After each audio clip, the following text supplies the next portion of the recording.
Maka begitu Khalid masuk Islam, Khalid mengatakan, "Ya Rasulullah, berdoalah kepada Allah agar Allah mengampuni kesalahan-kesalahan saya ketika saya memerangi engkau di medan Uhud, atau ketika saya memerangi engkau di medan pertempuran yang lainnya.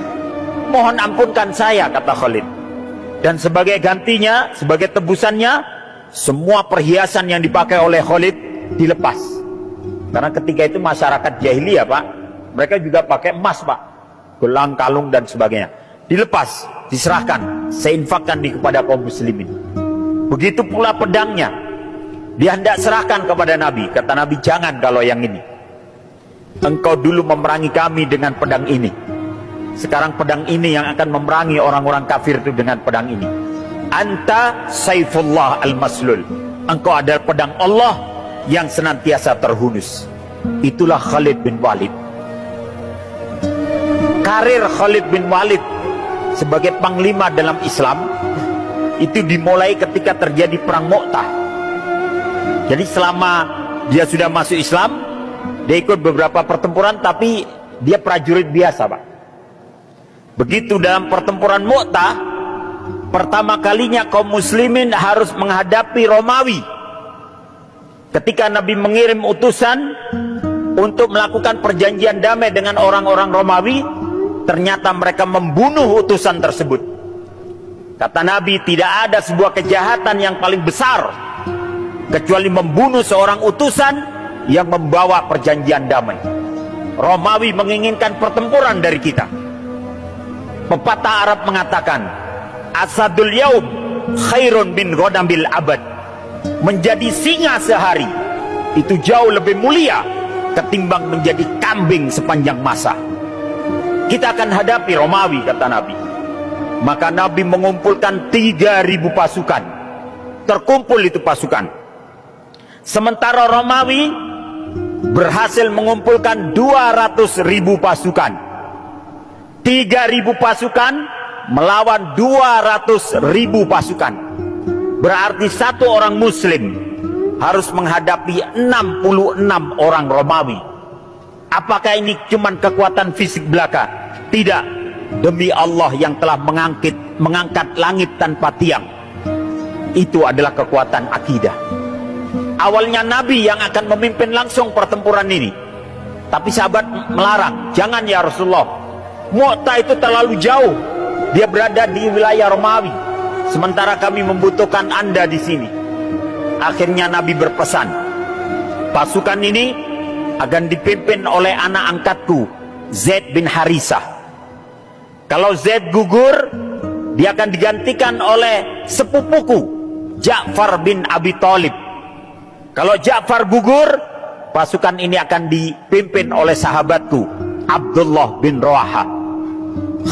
Khalid pasukan biasa. Berangkatlah pasukan ini menuju medan Mu'tah. Dalam pertempuran hari pertama, Zaid bin Harisah gugur.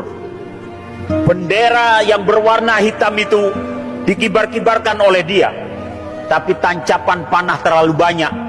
Akhirnya Zaid pun gugur menemui syahidnya, dan bendera itu hampir jatuh, diambil oleh Ja'far bin Abi Thalib. Dia kibar-kibarkan kembali untuk menunjukkan bahwa panglimanya masih ada. Dikibar-kibarkan sehingga kemudian sebilah pedang menebas tangan kanan Ja'far bin Abi Thalib. Dia pegang bendera itu dengan tangan kirinya. Dia kibar-kibarkan kembali, sebilah pedang menebas tangan kirinya.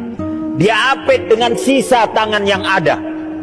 Bendera itu dia tetap pertahankan agar tidak jatuh. Karena dalam hukum pertempuran, ketika bendera yang pegang oleh panglimanya jatuh, dianggap kalah. Maka itu dipertahankan. Sehingga sebilah pedang dari arah belakang Ja'far bin Abi Thalib membelah badannya menjadi dua. Dan Ja'far pun gugur dalam pertempuran itu. Bendera diambil oleh Abdullah bin Rawaha. Dia kibar-kibarkan kembali untuk menunjukkan panglimanya masih ada. Tapi kemudian sebilah tombak menancap di dada Abdullah bin Rawaha, dan dia pun gugur menemui syahidnya. Kemudian bendera itu hampir terjatuh, diambil oleh prajurit biasa. Dia kibar-kibarkan untuk menunjukkan bahwa panglimanya masih ada. Dan sang pembawa bendera berusaha mencari siapa orang yang layak untuk memegang bendera ini. Dia lihat seseorang di atas kudanya. Dia menebaskan pedangnya ke kanan ke kiri. Musuhnya jatuh semua. Dia telah menghabiskan 9 pedang dalam pertempuran Mu'tah. Orang itu yang dia tuju. Dia berkata, wahai Abu Sulaiman, ambil bendera kepemimpinan ini, pimpin pasukan ini. Orang yang disebut Abu Sulaiman berkata, jangan kau berikan kepadaku, karena aku belum genap 3 bulan masuk Islam. Berikan kepada yang lain, yang lebih senior dari saya. Maka orang yang membawa bendera berkata, demi Allah, saya tidak akan mengambil bendera ini, kecuali memang akan saya serahkan kepadamu. Ambil wahai Abu Sulaiman, pimpin pasukan ini. Maka orang yang disebut Abu Sulaiman mengambil bendera itu. Dia kibar-kibarkan bendera hitam itu. Kemudian dia memberikan kode, memberikan isyarat agar pasukannya keluar dari medan pertempuran. Mundur. Pasukan kaget, kenapa kita harus mundur? Tapi karena bendera mengarahkan mereka untuk mundur, mereka mundur. Begitu mereka mundur, diistirahatkan di sebuah tempat yang aman. Orang yang disebut Abu Sulaiman, yang tidak lain namanya adalah Khalid bin Walid, dia memegang bendera itu, sehingga pasukan sadar bahwa kepemimpinan telah berganti kepada Khalid bin Walid.